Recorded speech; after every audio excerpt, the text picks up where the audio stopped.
کہ حضور علیہ السلام نے اپنے قریبی دوست حضرت سیدنا ابو بکر صدیق رضی اللہ تعالیٰ عنہ ان سے فرمایا کہ جنہیں حضور علیہ السلام سے اس قدر زیادہ قرب کہ جو حضور علیہ السلام کے ساتھ آپ کے بچپن میں، جوانی میں، آپ کے آخری لمحات میں، مکے میں حضور کے ساتھ، مدینے میں حضور کے ساتھ، سفر میں حضور کے ساتھ، حضر میں حضور کے ساتھ، ہجرت ہے تو حضور کے ساتھ، غار ہے تو حضور کے ساتھ، اور دیکھ لو آج مزار میں بھی حضور کے ساتھ۔ اس قدر زیادہ قرب کے باوجود حضور علیہ السلام نے ان سے فرمایا تھا یا ابا بکر، اے ابو بکر یہ نہ سمجھنا کہ اتنے قرب کے بعد تم نے میری حقیقت کو سمجھ لیا ہے، لم یعرفنی حقیقتا غیر ربی، میری حقیقت کو میرے رب کے سوا کوئی بھی نہیں سمجھتا۔ سبحان اللہ۔ تو یہ اس پر کوئی حقیقت تو بیان کر ہی نہیں سکتا، صرف حاضری لگوانا ہے اور اپنا نام حضور علیہ السلام کے غلاموں میں لکھوانا ہے۔ ہم لوگ حضور علیہ السلام کی کیا عظمت و شان بیان کر سکتے ہیں؟ ہم تو جیسے کہ حضرت حسان نے کہا تھا کہ ما ان مدحت محمدا بمقالتی، کہ میں نے اپنے کلام کے ساتھ حضور کی تعریف نہیں کی ہے، کہ ما ان مدحت محمدا بمقالتی لیکن مدحت مقالتی بمحمدی، بلکہ میں نے حضور کے نام کے ساتھ اپنے کلام کو تعریفوں والا بنا دیا۔ سبحان اللہ۔ تو ہم حضور کی تعریف کیا کرنی ہے؟ حضور کے نام کے ساتھ ہم نے اپنے کلام کو تعریفوں والا بنا۔ تو حضور علیہ السلام کی عظمت و شان کے اوپر تو پورا قرآن برابر ہے۔ تو چند آیات جو ہے وہ اختصار کے ساتھ پیش کروں گا۔ پہلی آیت ہے 3 پارے کی سورہ آل عمران کی۔ اللہ تعالیٰ ارشاد فرماتا ہے وَإِذْ أَخَذَ اللَّهُ مِيثَاقَ النَّبِيِّينَ لَمَا آتَيْتُكُم مِّن كِتَابٍ وَحِكْمَةٍ، انبیاء سے یہ خطاب اللہ نے فرمایا کہ اے میرے نبیوں کہ جب اللہ تعالیٰ فرماتا ہے میں نے تم سے پکا وعدہ لیا کہ میں تمہیں کتابیں اور حکمت عطا کر دوں، ثم جاءکم رسول مصدق لما معکم، اور پھر تمہارے پاس رسول تشریف لائے جو تمہارے ساتھ والی کتابوں کی تصدیق کرنے والے ہو، لَتُؤْمِنُنَّ بِهِ وَلَتَنْصُرُنَّهُ، تو تم نے اس عظیم الشان نبی پر ایمان بھی لانا ہے اور ان کی مدد بھی کرنی ہے۔ یہ حضور علیہ السلام کے بارے میں اللہ تعالیٰ نے ایک وعدہ لیا تھا انبیاء سے، اور اس کی تفسیر کے اندر ابو جعفر طبری جو ہے وہ بیان کرتے ہیں کہ حضرت علی کرم اللہ وجہ کریم سے روایت ہے کہ اللہ تبارک و تعالیٰ نے آدم علیہ السلام سے لے کر آخر تک جتنے انبیاء و رسول بھیجے ہیں ان سب کو محمد رسول اللہ صلی اللہ علیہ وسلم کے بارے میں ان سے وعدہ دیا ہے کہ اگر یہ اس نبی کی زندگی میں مبعوث ہو جائے تو ان پر ایمان لانا ہے اور ان کی مدد بھی کرنی ہے، اور فقط نبیوں سے نہیں، پھر نبیوں کو یہ کہا ہے کہ یہی وعدہ تم نے اپنی امتوں سے بھی لینا کہ اگر وہ رسول تشریف لے آئے تو تم نے ان پر ایمان بھی لانا ہے اور ان کی مدد بھی کرنی ہے۔ تو چنانچہ اس عہد ربانی کے مطابق ہمیشہ جتنے انبیاء ہیں وہ دنیا میں آئے وہ حضور علیہ السلام کے فضائل اور مناقب اپنی امت میں بیان فرماتے رہے۔ حضور علیہ السلام کے دنیا میں آنے سے پہلے بھی حضور علیہ السلام کا ذکر ہوتا تھا، اور ذکر کرنے والے اللہ کے نبی ہوتے، اور اللہ کے نبی حضور علیہ السلام کی تعریفیں بیان کرتے اور اپنی مجلسوں کو حضور کے ذکر سے زینت بخشا کرتے۔ اسی لیے احادیث کے اندر یہ آتا ہے کہ انسان جس مجلس میں بھی بیٹھے اس کو اپنے نبی علیہ السلام کا ذکر خیر کیے بغیر نہیں اٹھنا چاہیے۔ کم از کم ایک مرتبہ درود شریف ضرور پڑھنا چاہیے. اور اگر وہ اس مجلس میں بغیر درود شریف پڑھے حضور علیہ الصلوۃ والسلام کا ذکر خیر کیے بغیر اٹھ گیا تو کل قیامت والے دن یہ مجلس اس کے لیے حسرت بن جائے گی. پھر اس وقت کہے گا کاش وہ مجلس جس میں میں نے حضور علیہ الصلوۃ والسلام کا ذکر نہیں کیا تھا کاش میں نے اس وقت حضور کا ذکر کر دیا. تو انبیاء حضور علیہ الصلوۃ والسلام کا ذکر کرتے رہے اور اپنی مجالس کو حضور علیہ الصلوۃ والسلام کے ذکر سے جو ہے وہ زینت بخشتے رہے اور اپنی امتوں کو حضور علیہ الصلوۃ والسلام پر ایمان لانے کا اور ان کی مدد کرنے کا ان سے وعدہ لیتے رہے. یہاں تک کہ پھر وہ حضرت عیسیٰ علیہ السلام یہ کہتے ہوئے تشریف لائے مبشرا برسول یاتی من بعد اسمہ احمد، اے لوگوں میں تمہیں خوشخبری سناتا ہوں کہ جس کی سب بشارتیں دینے والے بشارتیں دیتے آئے اب ان کے آنے کا وقت ہے. میرے بعد جو نبی آئیں گے ان کا نام احمد صلی اللہ علیہ وسلم ہی ہوگا. اب یہ پکی بات ہو گئی کہ وہ تشریف لانے والے ہیں. اور پھر جب سب ستارے یہ ماہ ہمارے دنیا سے پردہ فرما گئے تو پھر آفتاب عالم ختم الرسل صلی اللہ علیہ وآلہ وسلم ہزارہ جاہ و جلال کے ساتھ یہ تارہ جو ہے وہ دنیا میں طلوع ہوا. آپ تشریف لائے تو ہر طرف نور ہی نور ہو گیا، سبحان اللہ، ماشاءاللہ، اجالا ہی اجالا ہو گیا. اور حضور علیہ الصلوۃ والسلام کی پیدائش کے وہ واقعات تو آپ نے اکثر حضور کے میلاد پر سنے ہوں گے کہ حضور علیہ الصلوۃ والسلام جب پیدا ہوئے تو آپ کی والدہ سیدہ آمنہ رضی اللہ تعالیٰ عنہ آپ فرماتی ہیں مجھ سے نور نکلا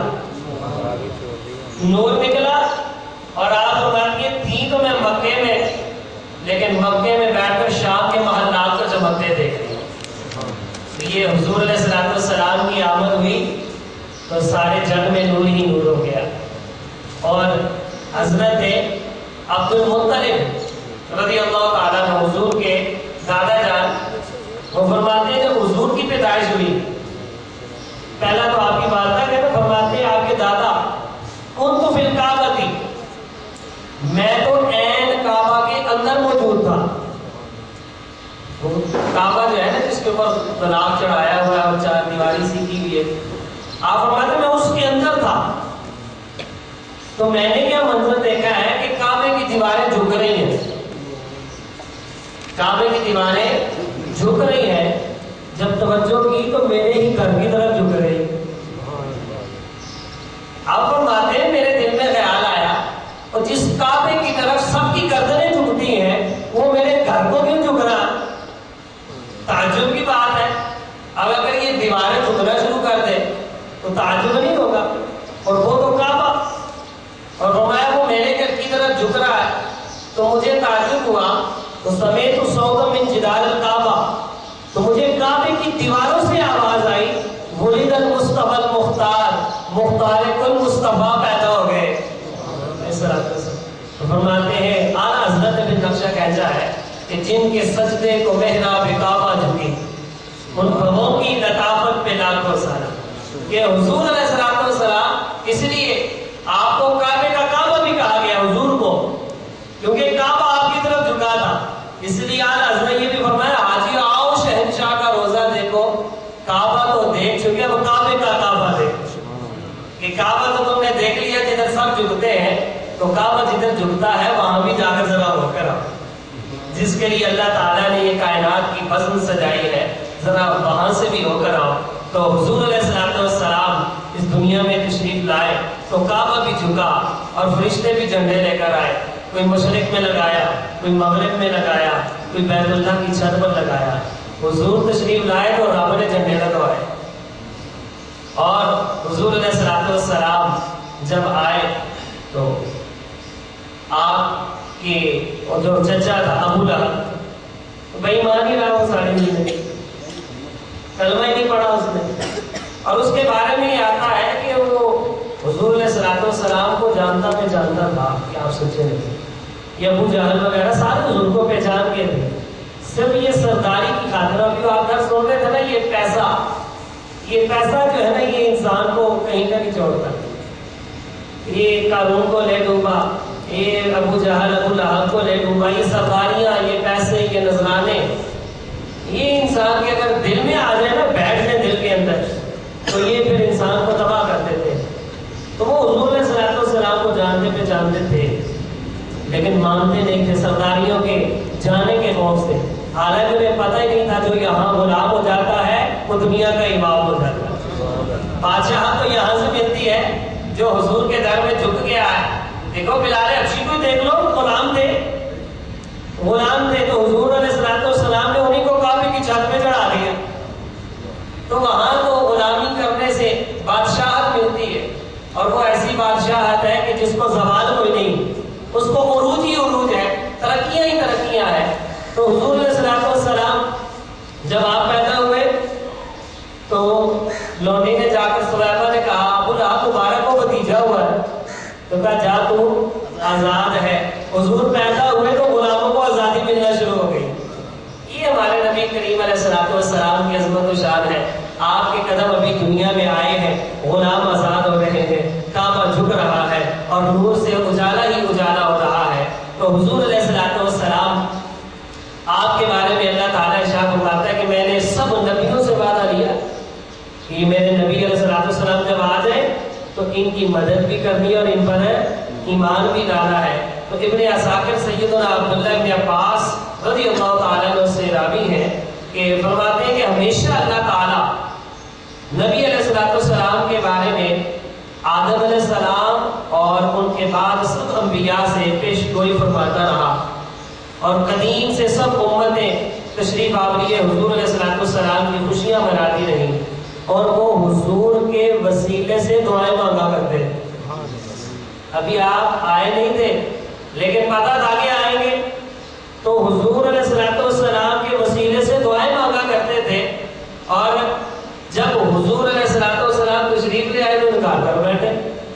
اللہ تعالیٰ نے اس کو بھی قرآن مجید میں سورۃ البقرہ میں پہلے پارے میں ارشاد فرمایا ہے وَقَالُوا مِن قَبْلُ يَسْتَفْتِحُونَ عَلَى الَّذِينَ كَفَرُوا.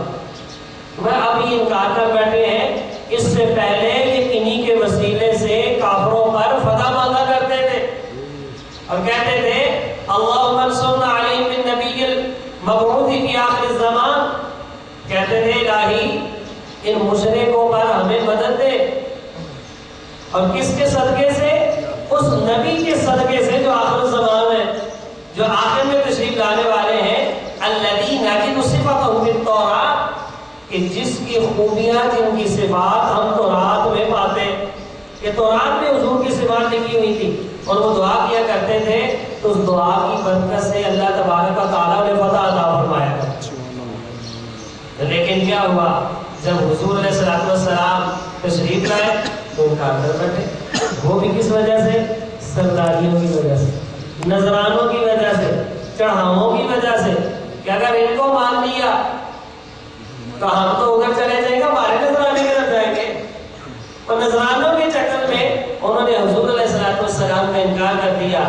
تو اللہ تعالیٰ اسی پیمانے الہی, یہ جو ہے نا وَإِذَا أَخَذَ اللَّهُ مِيثَاقَ النَّبِيِّينَ, نبیوں سے وعدہ لیا, کیا سبب ہے کہ حدیث میں آیا حضور علیہ الصلوۃ والسلام فرماتے ہیں وَالَّذِي نَفْسِي, یہ تو انہوں نے یہود و نصارہ نے ماننے سے انکار کر دیا, تو اللہ تعالیٰ کے نبی پاک فرماتے ہیں وَالَّذِي نَفْسِي لَوْ أَنَّ مُوسَىٰ كَانَ حَيًّا, خدا کی قسم ہے, اس ذات کی قسم ہے کہ جس کے قبضہ قدرت میں میری جان ہے, اگر موسیٰ علیہ السلام آج دنیا میں ہوتے تو میری پیروی کے سوا انہیں بھی کوئی گنجائش نہ ہوتی, وہ بھی آج میری ہی پیروی کرتے, لیکن ان کی امتوں نے انکار کر دیا.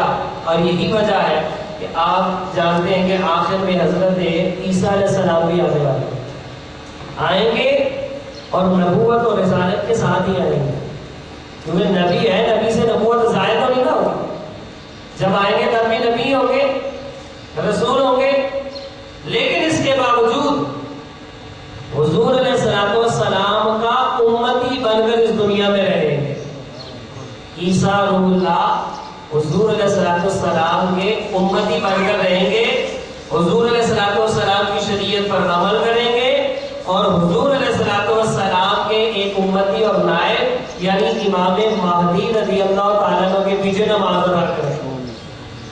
اور وہ کیا منظر ہوگا. اور حضور علیہ السلام نے خود فرمایا, آپ فرماتے ہیں کئی تم, وہ کیا منظر ہوگا, وہ کیسا حال ہوگا کہ اذا نزل ابن مریم فیکم, جب تم میں عیسیٰ ابن مریم تشریف لائیں گے, نازل ہوں گے, اور ان کی امامت تم میں سے کوئی شخص کرے. حالانکہ وہ اللہ کے نبی ہوں گے, لیکن امامت حضور علیہ السلام کے امتی فرمائیں گے, اور عیسیٰ علیہ السلام ان کے پیچھے کھڑے. یہ بھی حضور علیہ السلام کی عظمت اور شان ہے. اور امام تقی الملہ والدین علامہ سبکی رحمۃ اللہ علیہ, آپ نے اسی آیت کی تفسیر میں ایک پورا رسالہ لکھ دیا, میثاق اللہ میثاق النبیین. اس آیت کی تفسیر میں ایک رسالہ لکھا ہے, اور اس میں یہ آیت مبارکہ سے ثابت کیا کیا ہے. فرماتے ہیں کہ ہمارے نبی علیہ السلام سب انبیاء کے نبی ہیں, اور تمام انبیاء اور مرسلین اور ان کی امتیں, یہ سب حضور علیہ السلام کی امت ہے. سب انبیاء اور رسول اور ان کی امتیں, یہ ساری کی ساری کس کی امت ہے؟ حضور علیہ السلام کی. کیونکہ حضور علیہ السلام کی نبوت اور رسالت کا زمانہ آدم علیہ السلام سے لے کر قیامت تک تمام مخلوق کو شامل ہے. اسی لیے تو حضور علیہ السلام نے فرمایا تھا کہ کنت نبی وآدم بین الروح والجسد, میں تو تب بھی نبی تھا جب آدم علیہ السلام اور روح اور جسم کی منازل طے کر رہے تھے. اور فرماتے ہیں یہ حقیقت میں معمول ہے. اور اعلیٰ حضرت نے فتاوی رضویہ شریف کی 30ویں جلد کے اندر یہ بات لکھی ہے. فرماتے ہیں کہ آدم علیہ السلام حضور کو یاد کرتے ہیں. سب نبی حضور کا تذکرہ کرتے تھے, تو آدم علیہ السلام بھی تو نبی ہیں, تو وہ بھی حضور علیہ السلام کو یاد کرتے. تو وہ کس طرح یاد کرتے؟ کہتے یا ابنی صورتن و ابا یمانن. حضور کو یاد کرتے تو کہتے اے ظاہر میں میرے بیٹے اور حقیقت میں میرے باپ. ظاہر میں میرے بیٹے, حقیقت میں میرے باپ. یہ آدم علیہ السلام حضور علیہ السلام کو یاد کیا کرتے تھے. اور یہ گویا کہ اشارہ ہے اس بات کی طرف کہ اول ما خلق اللہ نوری, کہ اللہ نے سب سے پہلے حضور فرماتے ہیں میرے نور کو تخلیق فرمایا. وَكُلُّ خَلَائِقَ مِن نُورِ, اور پھر تمام مخلوق کو میرے نور سے پیدا فرمایا.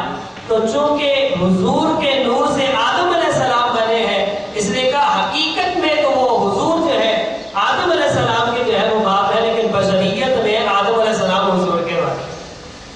تو اس لیے وہ یاد کیا کرتے تھے یا ابنی صورتن و ابا یمانن, اے ظاہر میں میرے بیٹے اور حقیقت میں میرے باپ. اور اس کا ترجمہ بابا جی نگینہ رحمۃ اللہ علیہ نے کیا ہے, وہ ہر شے تو جوہر اصل تو عالم, وہ آدم بھی ہے پر ہے آدم تو اقدم. کہ حضور آدم علیہ السلام سے بھی پیدا ہوئے, لیکن آدم علیہ السلام سے پہلے نہیں ہے, حقیقت نور تو پہلے ہے نا. اس لیے کہا وہ ہر شے تو جوہر اصل تو عالم, وہ آدم بھی ہے پر ہے آدم تو اقدم. جس سورج نہ ہندا نہ ہندیاں شعامہ, بنا بیج کینے گلستان ہوں.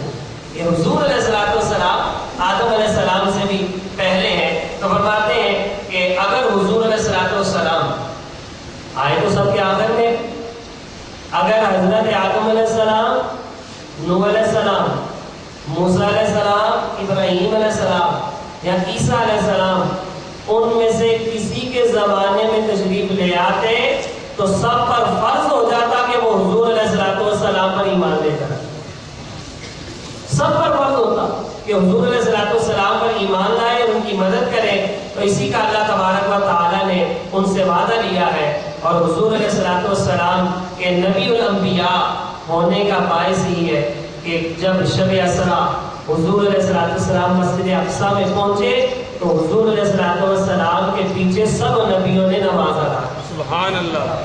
یہ اس عہد و پیمان کا بڑا اقرار عملی طور پر ہو گیا. اور پھر اس کا صحیح جو ظہور ہوگا وہ قیامت والے دن ہوگا, اور اس وقت ہوگا کہ جب حضور علیہ السلام کے جھنڈے تلے آدم علیہ السلام سے لے کر عیسیٰ علیہ السلام تک سارے نبی اور رسول تشریف فرما. تو حضور علیہ السلام اس لیے اعلیٰ حضرت جو ہے عظیم البرکت، آپ فرماتے ہیں کہ اگر اس آیت کریمہ پر غور کر لیا جائے تو اس بات پر ہر ذی عقل انسان پہنچ جائے گا کہ محمد صلی اللہ علیہ وسلم ہی اصل الاصول ہے، کہ اس کائنات کی اصل بھی حضور علیہ الصلوۃ والسلام ہے اور محمد رسولوں کے رسول ہیں۔ امتیوں کو جو نسبت انبیاء کے ساتھ ہوتی ہے، حضور کا وہ در ہے کہ انبیاء کو وہ نسبت سید الکل کے ساتھ ہے، کہ جس طرح امتی پر فرض ہوتا ہے اپنے نبی پر ایمان لانا، اسی طرح سارے نبیوں پر فرض ہے امام الانبیاء پر ایمان لے کر۔ اس سے پتہ یہ چلتا کہ اصل الاصول جو ہے وہ حضور علیہ الصلوۃ والسلام کی ذات ہے، کہ جس کا اللہ تبارک و تعالیٰ نے عہد و پیمان جو ہے وہ سب سے پہلے دیا۔ تو اللہ تعالیٰ نے اس آیت کریمہ میں حضور علیہ الصلوۃ والسلام کی عظمت و شان کو بیان فرمایا۔ آیت نمبر 2، اللہ تعالیٰ ارشاد فرماتا ہے 17ویں پارے کے اندر، وَمَا أَرْسَلْنَاكَ إِلَّا رَحْمَةً لِّلْعَالَمِينَ، کہ ہم نے آپ کو تمام عالمین کے لیے رحمت بنا کر بھیجا۔ یہ جو عالمین ہے یہ جمع ہے عالم کی، اور عالم جو ہے یہ اللہ کے سوا ہر چیز کو عالم کہا جاتا ہے۔ ما سوا اللہ کے ہر چیز کیا ہے؟ عالم ہے۔ تو اللہ تعالیٰ فرماتا ہے کہ ہم نے آپ کو تمام عالموں کے لیے رحمت بنا کر بھیجا ہے، یعنی اللہ کے سوا جو تمام مخلوق ہے حضور سب کے لیے رحمت ہے۔ تو ساری مخلوق کے اندر انبیاء بھی آتے ہیں، فرشتے بھی آتے ہیں، اس کا مطلب ہے کہ حضور علیہ الصلوۃ والسلام ان سب پر بھی پروردگار کی رحمت ہے، انبیاء پر بھی، رسولوں پر بھی، فرشتوں پر بھی، اور وہ سارے کے سارے ہمارے نبی پاک علیہ الصلوۃ والسلام کی سرکار سے ہی فیض یاب ہے۔ فیض کا چشمہ حضور علیہ الصلوۃ والسلام کی طرف سے نکلتا ہے، انبیاء بھی یہاں سے جو ہے وہ فیض لیتے ہیں۔ اس لیے علامہ بصیری نے فرمایا کل من رسول اللہ ملتمس، سارے رسول حضور کی بارگاہ میں ملتمس ہیں۔ غرف من البحر ورشف من الدیم، حضور کے بے پایا رحمت کے سمندر سے چند چلو جو ہے وہ رحمت کے لینے کے لیے حضور کے ملتمس۔ انبیاء بھی وہاں پر فیض لینے کے لیے کھڑے ہیں، اسی لیے ازل سے لے کر ابد تک ارض و سما میں، دنیا میں، آخرت میں، روح اور جسم میں، چھوٹی یا بڑی جو نعمت یا دولت کسی کو ملی ہے یا ملے گی یا مل رہی ہے، یہ سب حضور علیہ الصلوۃ والسلام کی جناب بے پناہ سے بٹی ہے، بٹتی ہے اور قیامت تک بٹتی ہی رہے۔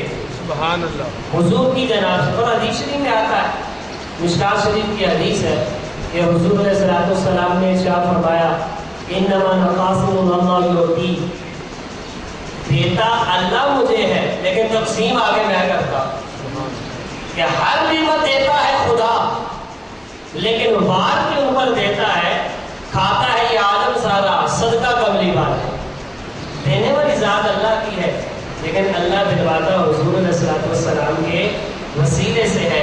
تو اس لیے امام فخر الدین رازی رحمۃ اللہ علیہ نے اس آیت کے تحت لکھا ہے کہ لما کان رحمت للعالمین، کہ جب حضور علیہ الصلوۃ والسلام تمام جہانوں کے لیے رحمت ہے تو لازم ہے کہ اللہ کے سوا سب لوگوں سے افضل بھی ہے۔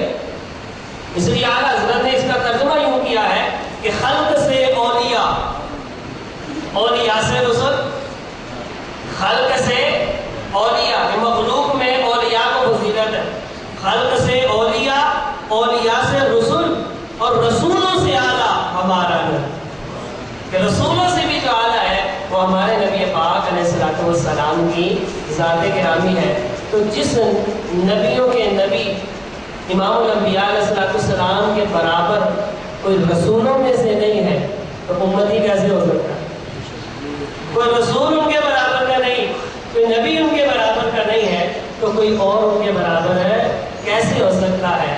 تو تیسری آیت اللہ تبارک و تعالی قرآن مجید قرآن رشید میں ارشاد فرماتا ہے وَمَا أَرْسَلْنَا مِن رَّسُولٍ إِلَّا بِلِسَانِ قَوْمِهِ، کہ ہم نے جو رسول بھی بھیجا وہ اس قوم کی زبان کے ساتھ بھیجا۔ کیا مطلب کہ انبیاء سابقین سب خاص اپنی قوم کی طرف آئے، اور اس کا اللہ تعالیٰ نے جا بجا تذکرہ فرمایا ہے۔ اللہ تعالیٰ سورہ نوح میں کیا فرماتا ہے؟ لقد ارسلنا نوحا الی قومہ، نوح علیہ السلام آئے تو اپنی قوم کی طرف آئے۔ پھر اللہ تعالیٰ فرماتا ہے الی عاد اخاہم ہودا، عاد قوم کی طرف ان کی برادری سے ہود علیہ السلام کو بھیجا، وہ برادری میں آئے، خاندان میں آئے۔ لوط علیہ السلام کے بارے میں فرمایا وَلُوطًا إِذْ قَالَ لِقَوْمِهِ، اور لوط کو بھیجا جب اس نے اپنی قوم سے کہا، وہ بھی اپنی قوم کی طرف آئے۔ اور یونس علیہ السلام کے بارے میں اللہ فرماتا ہے وَأَرْسَلْنَاهُ إِلَىٰ مِائَةِ أَلْفٍ أَوْ يَزِيدُونَ، یونس علیہ السلام کو اللہ فرماتا ہے ہم نے اسے 1,00,000 آدمیوں کی طرف بھیجا، اس سے بھی زیادہ، کہ آپ اپنی نبوت کے ساتھ جس لوگوں کے پاس آئے وہ 1,00,000 سے بھی زیادہ تھے۔ اور حضور علیہ السلام آپ کی کیا عظمت و شان ہے، یہاں کوئی ایک برادری کے لیے آ رہا ہے، کوئی ایک خاص قوم کے لیے آ رہا ہے، کوئی 1,00,000 آدمیوں کے لیے آ رہا ہے، اور جب حضور کی باری آئی تو اللہ نے فرمایا وَمَا أَرْسَلْنَاكَ إِلَّا كَافَّةً لِلنَّاسِ بَشِيرًا وَنَذِيرًا، ہم نے آپ کو سب لوگوں کے لیے بشیر و نذیر بنا کر بھیجا، برادری کے لیے نہیں، خالی کسی خاص قوم کے لیے نہیں، 1,00,000 آدمیوں کے لیے نہیں، میں سارے لوگوں کے لیے بشیر و نذیر بنا کر بھیجا ہے۔ اور بلکہ حضور علیہ السلام نے تو یہ ارشاد فرما دیا ارسلت الی الخلق کافہ، فرماتے ہیں میں تو تمام مخلوق الہی کی طرف بھیجا گیا، تمام مخلوق الہی، اور مخلوق کے اندر خالی انسان نہیں ہے، چرند پرند بھی ہیں، ہر چیز مخلوق کے اندر آ جاتی ہے۔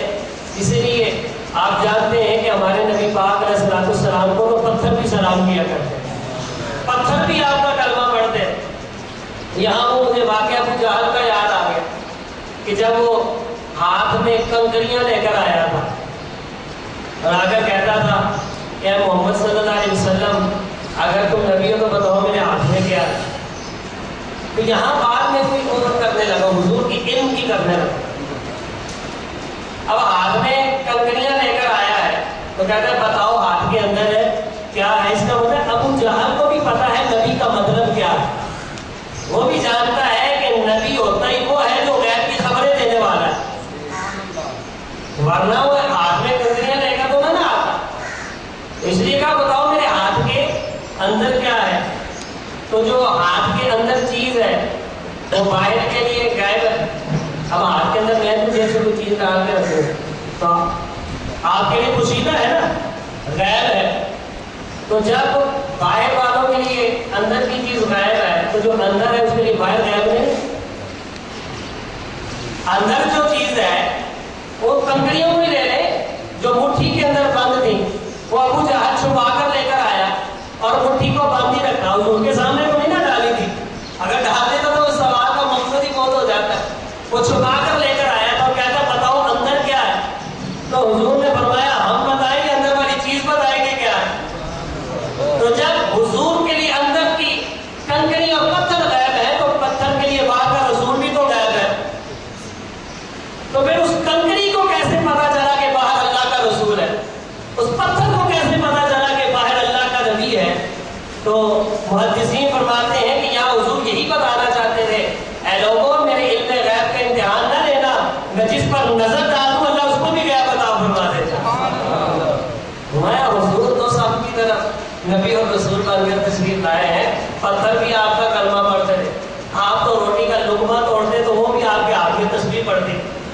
اور حضور علیہ السلام فرماتے تھے کہ میں اس پتھر کو آج بھی جانتا ہوں جو میرے اعلان نبوت سے پہلے مجھے سلام کیا کرتا ہے، درخت آ کر حضور کا کلمہ پڑھتے، حضور کو سلام کیا کرتے، تو حضور علیہ السلام آپ سے پہلے انبیاء آئے، اور وہ کیا برادری کے لیے، قوم کے لیے آئے، اور کسی خاص محلے کے لیے آئے، شہر برادری کے لیے آئے، لیکن ہمارے نبی پاک علیہ السلام ساری مخلوق کے لیے آئے، اور رسول اللہ صلی اللہ علیہ وسلم ارشاد فرماتے ہیں کہ ما من شیء الا یعلم انی رسول اللہ. آپ فرماتے ہیں کوئی چیز ایسی نہیں ہے کہ جو مجھے اللہ کا رسول نہ جانتی ہے، الا ہاں مگر جو ہے بے ایمان جن اور انسان ہی ہے جو میرا انکار کرتے ہیں. جن اور انسان یہ دو انکار کرتے ہیں، باقی ہر مخلوق حضور علیہ السلام کو اللہ کا رسول سمجھتے ہیں. کوئی حضور علیہ السلام کا انکار نہیں کرتے. تو شیخ محقق شیخ عبدالحق محدث دہلوی رحمۃ اللہ علیہ، آپ نے اس پوری بات کا نچوڑ نکالا ہے اور خلاصہ بیان کیا ہے. آپ فرماتے ہیں کہ حضور علیہ السلام کی پیدائش، اب بتانا انہوں نے یہ ہے کہ حضور کس کس کے رسول ہیں، اور انہوں نے چند لفظوں کے اندر بات کو سمیٹ کر رکھ دیا ہے. فرماتے ہیں کہ حضور علیہ السلام کی پیدائش چونکہ تمام مخلوق سے اعظم ہے، اس لیے حضور علیہ السلام کو اللہ تعالیٰ نے تمام لوگوں کی طرف مبعوث فرمایا. اب بات کو آہستہ آہستہ سمیٹیں گے. پھر فرماتے ہیں کہ آپ علیہ السلام کی رسالت خالی انسانوں میں منحصر نہیں ہے، بلکہ جن اور انسان سب کے لیے اللہ تعالیٰ نے آپ کو رسول بنایا. پھر فرماتے ہیں نہیں بلکہ جن اور انسان کے لیے بھی خاص نہیں ہے، یہاں آپ علیہ السلام کی رسالت تمام جہانوں کے لیے ہے. تو بلکہ اب بات سمیٹ کر کہتے ہیں یوں کہہ لو کہ جس چیز کا رب پروردگار ہے حضور اس کے رسول ہے. تو بات سمیٹ دی ہے کہ آپ کو تمام جہانوں کے لیے رحمت بنا کر بھیجا، رسول بنا کر بھیجا ہے. تو جس کا اللہ پروردگار ہے حضور علیہ السلام اس کے رسول. تو فرمایا یہ ہے ہمارے نبی علیہ السلام کہ کوئی نبی محلے کا، کوئی نبی شہر کا، کوئی نبی برادری کا، ہمارا نبی سارے نبیوں کا بھی نبی اور ساری مخلوقوں کا بھی نبی. آیت نمبر 4 اللہ تبارک و تعالی قرآن مجید میں ارشاد فرماتا ہے. آپ نے قرآن مجید پڑھا ہوگا اور سنا بھی ہوگا کہ یہ انبیاء جتنے بھی آئے ان کو جھٹلانے والے بھی دنیا میں تھے. پھولوں کے ساتھ کانٹے بھی ہوتے، اپنے بھی ہوتے، پرائے بھی ہوتے. تو ان لوگوں نے، بدبختوں نے انبیاء علیہ السلام ان کی جناب میں گستاخیاں کی، ان کے بارے میں برے برے الفاظ بولے. اللہ تعالیٰ قرآن مجید میں ان کو نقل فرماتا ہے، اور انبیاء علیہ السلام نے اپنے علم اور صبر اور کرم سے جو ان کو جواب دیے وہ بھی اللہ تعالیٰ نے قرآن مجید میں بیان فرمائے ہیں. جیسا کہ حضرت نوح علیہ السلام کی قوم نے ان سے کہا اِنَّا لَنَرَاكَ فِي ضَلَالٍ مُبِينٍ، کہ لوگ بے شک ہم تو تمہیں خدا گمراہ سمجھتے ہیں، انہیں ہمیں نئے کام پر لگا لیے. تو ظاہر ہے وہ مشرک لوگ تھے. جب کہا اللہ ایک ہے وہ مخالف ہو گئے. انہوں نے کہا ہم تو تمہیں گمراہ سمجھتے، وہ ہدایت دینے آئے تھے، دنیا نے انہیں کو گمراہ کہہ دیا. تو انہوں نے خود اس کا جواب دیا، اور نوح علیہ السلام نے فرمایا یا قومی لیس بی ضلالۃ ولکنی رسول من رب العالمین، اے میری قوم مجھے گمراہی سے کوئی تعلق نہیں. اللہ کا رسول کیسے گمراہ ہو سکتا؟ مجھے گمراہی سے کوئی تعلق نہیں، میں تو پروردگار عالم کی طرف سے رسول بن کر آیا اور میں تو اللہ کا رسول ہوں. اب انہوں نے جواب اس کا یہ دیا. اسی طرح حضرت ہود علیہ السلام سے ان کی قوم عاد نے کہا اِنَّا لَنَرَاكَ فِي صَفَاحَةٍ، ہم تو تمہیں ویسے بے وقوف سمجھتے ہیں. نعوذ باللہ من ذالک، اللہ نے بے وقوف سمجھتے ہم تمہیں. تو بے وقوفوں کی پیدا نہیں کی جاتی. اللہ قرآن اِنَّا لَنَرَاكَ فِي صَفَاحَةٍ کہتے ہیں ہم تو آپ کو بے وقوف سمجھتے ہیں. وَإِنَّا لَنَظُنُّكَ مِنَ الْكَاذِبِينَ، اور ہمارے گمان میں تو تم جھوٹے بھی ہو. نعوذ باللہ من ذالک، اللہ کے نبی کو بے وقوف کہا اور جھوٹا کہا. یہاں دیکھیں انہوں نے کہا کہ نبی جھوٹا ہے، لیکن ہمارے نبی علیہ السلام کو دشمن بھی جھوٹا نہیں کہہ سکتا. دشمن بھی جھوٹا نہیں کہہ سکا. ابو جہل بھی کہا کرتا تھا کہ اے محمد صلی اللہ علیہ وسلم میں تمہیں جھوٹا نہیں کہتا، ہاں یہ کہتا ہوں ان کے بتوں کی بد دعا نے تمہیں نعوذ باللہ مجنون بنا دیا. تو جھوٹا اس نے بھی نہیں کہا. یہ ہوتا ہے کمال. عربی میں ایک مقولہ بولا جاتا ہے الفضل ما شہدت بہ الاعداء، کمال تو یہ ہے جس کی دشمن بھی گواہی دے. تو دشمن بھی حضور علیہ السلام کو صادق اور امین کہا کرتا، حضور علیہ السلام کو جھوٹا نہیں کہتا تھا۔ اور یہاں دیکھو حضور علیہ السلام سے ان کی قوم نے کہا کہ ہم کو جب جھوٹا خیال کرتے، تم جھوٹ بولتے تم تو بے وقوف لگتے ہو ہمیں، تو انہوں نے کہا یا قوم لیس بی سواء، میری قوم میں بے وقوف نہیں ہوں، ولکنی رسول من رب العالمین، میں تو جہانوں کے پروردگار کی طرف سے رسول بن کر آیا، میں جھوٹا اور بے وقوف نہیں ہوں۔ اور شعیب علیہ السلام سے انہوں نے کہا انا لنراک فینا ضعیفا، لوگ ہم تمہاری بات مانیں اور ہم کو تمہیں کمزور سمجھتے، تمہارے پاس کوئی جتا نہیں ہے، کوئی قوت نہیں ہے، کوئی طاقت نہیں ہے، تمہارا ایمان کیسے رہے؟ انا لنراک فینا ضعیفا، ہم تمہیں اپنوں میں کمزور دیکھتے، ولولا رہتک لرجمناک، اور اگر یہ تھوڑے بہت بندے تمہارے ساتھ ہیں، اگر یہ نہ ہوتے تو ہم کو تم پر پتھر برساتے، ہم تمہیں پتھروں سے مارتے۔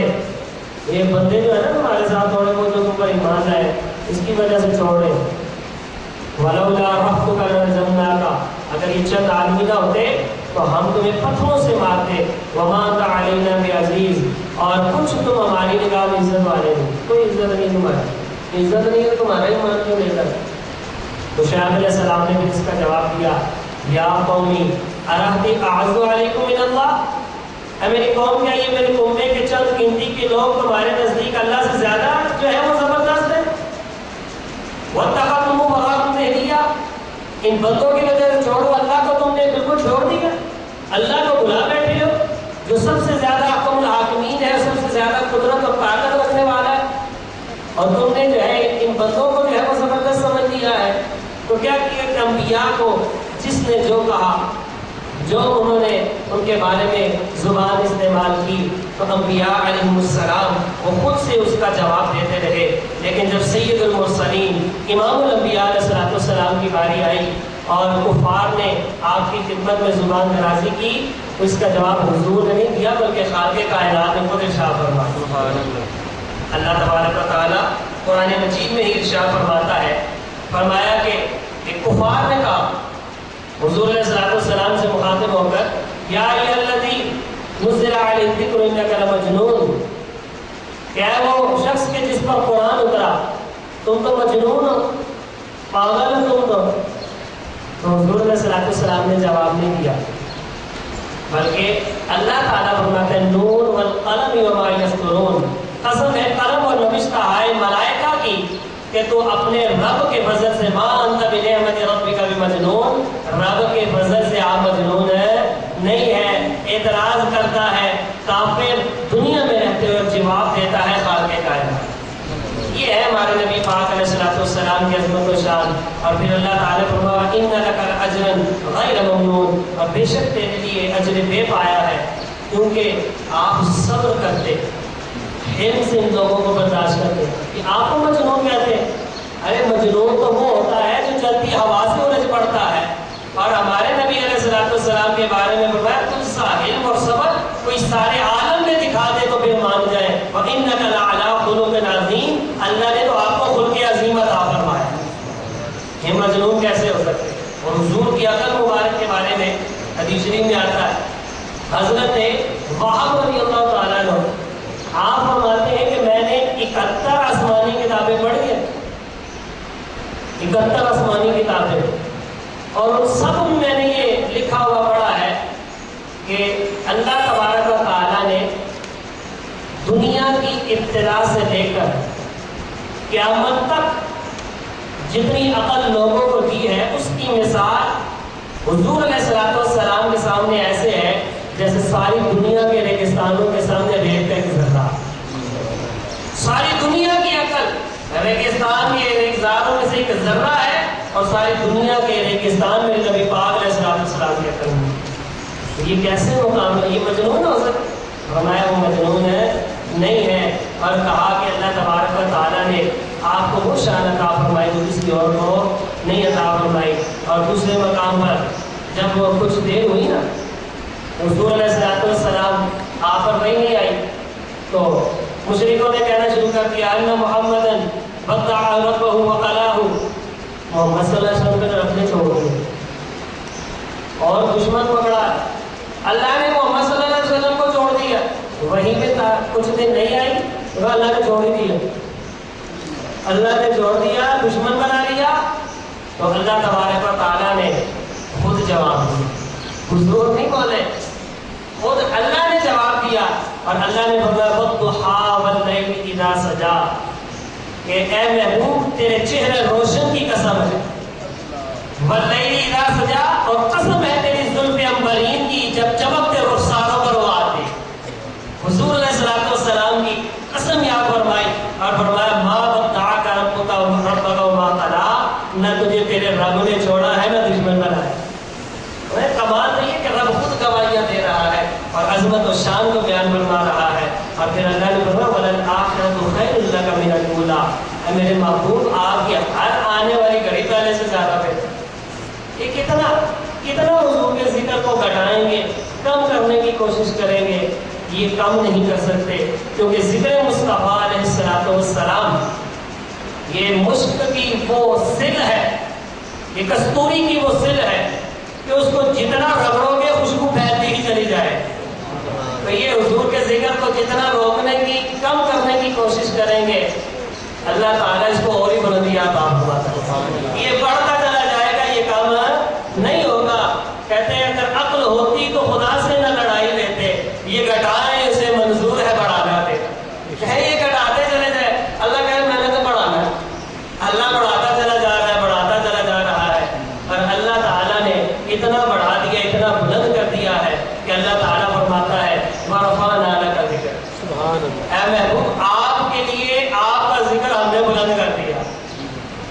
جبریل امین حضور علیہ السلام کی بارگاہ میں حاضر ہوئے اور عرض کرتے ہیں کہ یا رسول اللہ صلی اللہ علیہ وسلم آپ جانتے ہیں کہ اس کا مطلب کیا ہے وَرَفَعْنَا لَكَ ذِكْرَكَ ہم نے آپ کے لیے آپ کا ذکر بلند کر دیا، تو حضور علیہ السلام نے کہا اللہ عالم، اللہ زیادہ جانتا ہے، اللہ زیادہ جانتا ہے۔ تو جبریل امین نے عرض کی حضور رب یہ فرماتا ہے کہ جہاں ذکر تو ذکر معیہ، اس کا مطلب یہ ہے کہ جہاں رب کا ذکر ہوگا وہاں آپ کا بھی ذکر ہوگا، سبحان اللہ۔ تو کائنات کا ہر ذرہ ذرہ اللہ تعالیٰ کا ذکر کرتا ہے، بلکہ اللہ کی ہر مخلوق اللہ کا ذکر کرتی ہے، تو جہاں اللہ کا ذکر ہوتا ہے پتہ چلتا ہے وہاں ذکر مصطفیٰ بھی ہو رہا ہے، ہر چیز اللہ تبارک و تعالیٰ کے ذکر کے ساتھ حضور علیہ السلام کا ذکر کرتی ہے۔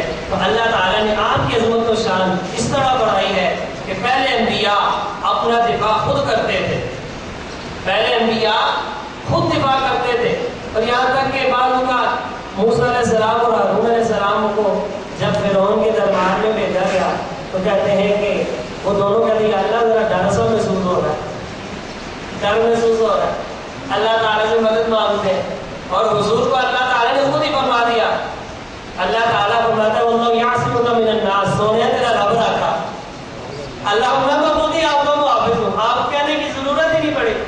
تو اللہ تعالیٰ نے آپ کا ذکر ایسے بلند فرمایا کہ آپ کی ہر آنے والی گھڑی پہلے سے بہتر ہے۔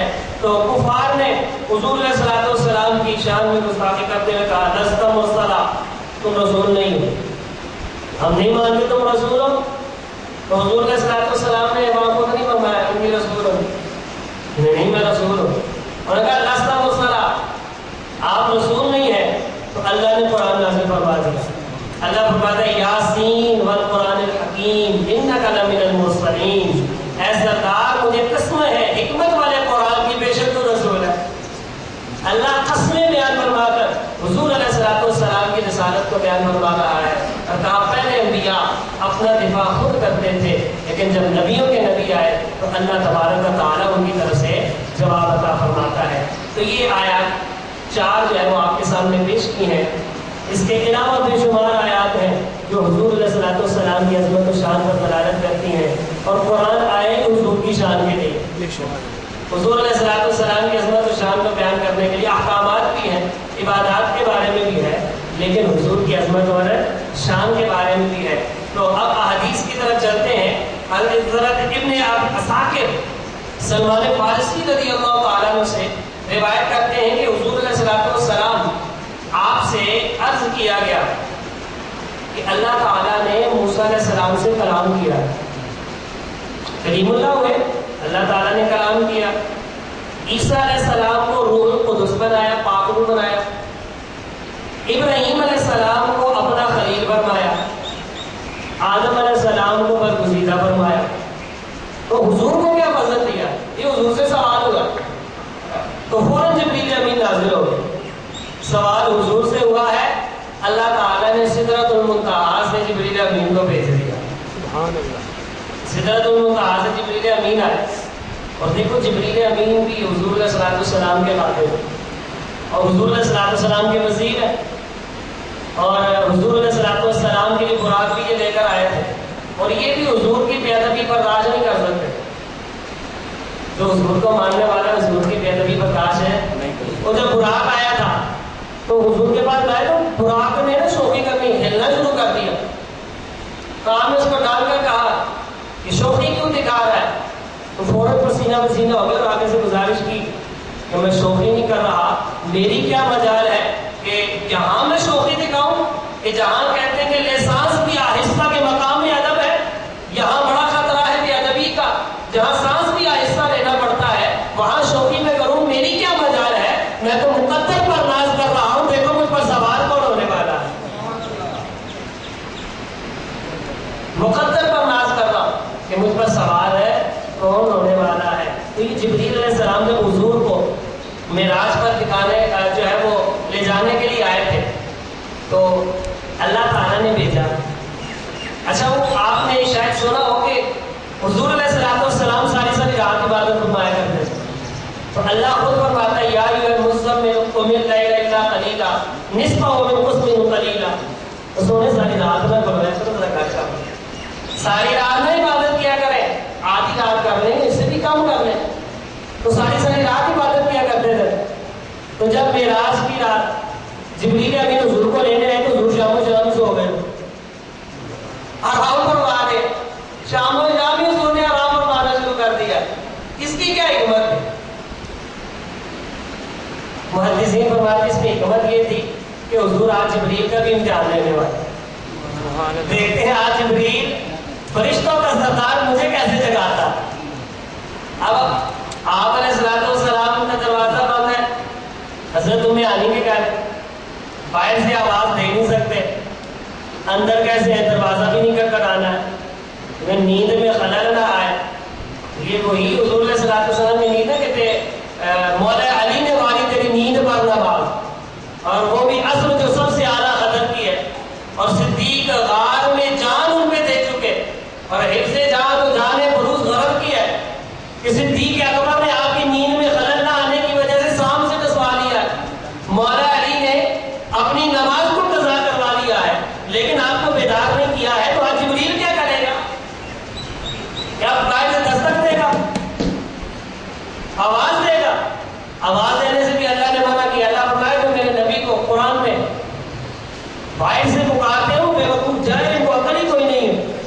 وہ بات دیہاتی ہے، انہوں نے باہر سے کہا یا محمد یا محمد۔ اللہ تعالیٰ فرماتا ہے ان کو ایسے نہ پکارو، یہ جائے وہ عقل ہی نہیں ہے۔ لا تجعلوا دعاء الرسول بینکم کدعاء بعضکم بعضا، ان کو ایسے نہ پکارو جیسے آپس میں پکارتے پھرتے۔